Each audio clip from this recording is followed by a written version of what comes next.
Chers amis, c'était un honneur pour moi d'être présent avec vous, au milieu de vous, mais un événement heureux, loin d'ici, me contraint à vous écrire ce message amical. Merci d'être présent aujourd'hui, en mémoire de Liliane et en soutien à sa famille éprouvée par le deuil. Perdre un être cher, douloureux, c'est douloureux, je viens de le subir très récemment. Le perdre à cause de son traitement, voire d'une décision de traitement inappropriée, l'est encore plus.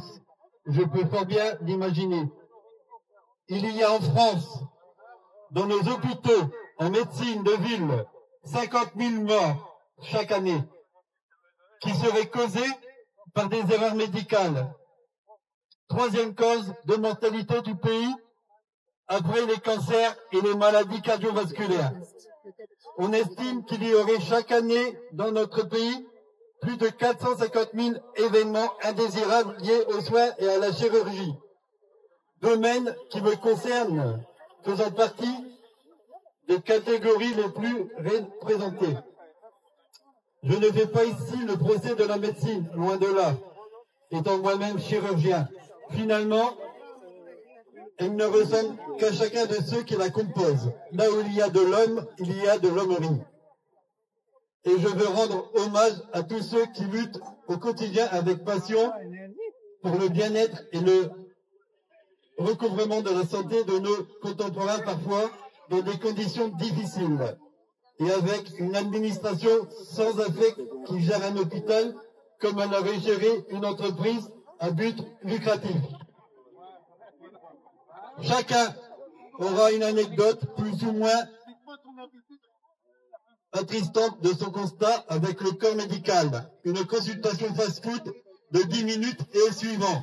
L'absence d'empathie, d'écoute, des médecins qui ne voient de vous que votre statut vaccinal incomplet.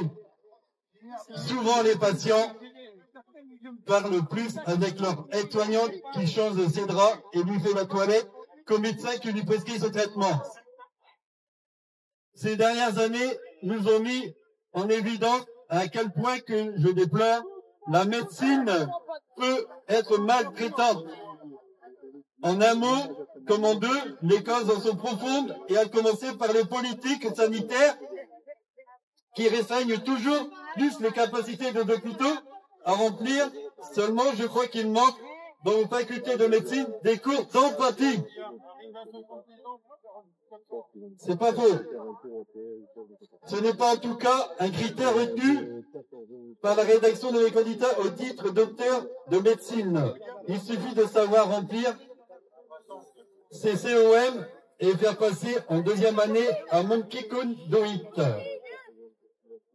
Liliane a subi l'effet secondaire le plus grave d'un traitement médicamenteux, la mort. La mort au tramadol. C'est un drame dont on a du mal à se remettre, car il n'est pas censé avoir lieu.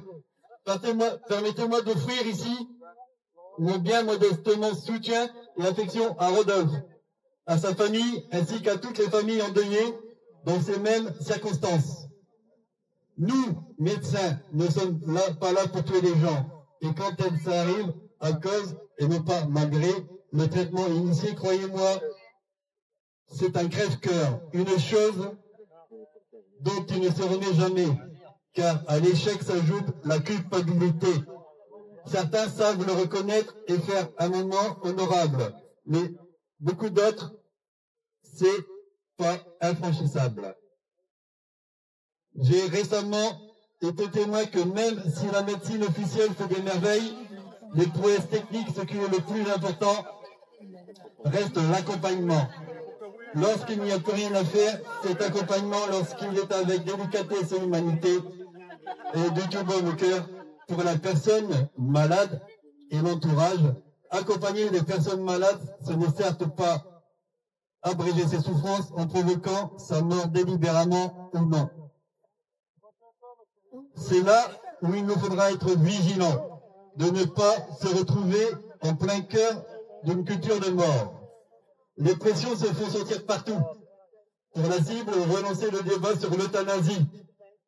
La loi Leonetti, citée, qui devait empêcher les dérives, ne satisfait pas les humeurs de tous.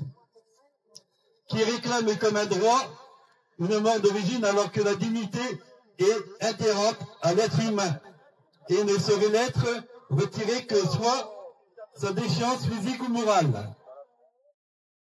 Pourtant, il existe comme en Belgique ou en Suisse, au Canada, des exemples qui devraient à la fois nous effrayer et nous freiner.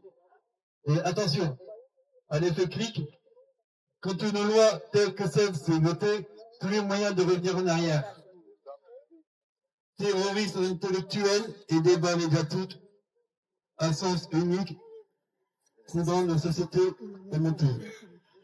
Alors j'invite au dialogue et j'invite à ne pas laisser s'installer un fossé d'incompréhensibilité. Enlève les familles dans les épreuves des médecins, que ce mastodonte impersonnel qu'est l'hôpital redevienne ce lieu où l'on peut avoir confiance. Non pas une confiance aveugle, mais une confiance éclairée. Soyez amis des acteurs de votre santé et accordez l'accompagnement médical si tel qu'il vous serait proportionné à vos attentes et vos besoins sans que vous fassiez votre conduite.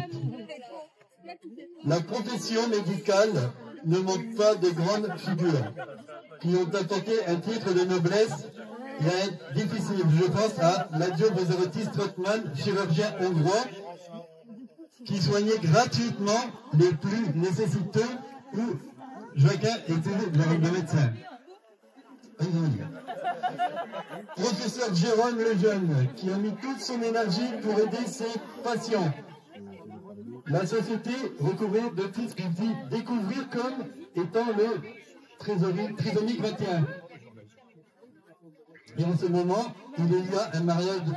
Bon, c'est le docteur Mélédan, il n'est pas pu être présent ce jour. Mais sa ville est à 500 km, donc ça, c'était son témoignage. Il est chirurgien gastrique, et croyez-moi, de ce mot, il sait ce qu'il dit. Merci à Eric Loridan, et on peut l'applaudir, parce que ces mots viennent de nous. Merde. Moi, je les ai jeudi.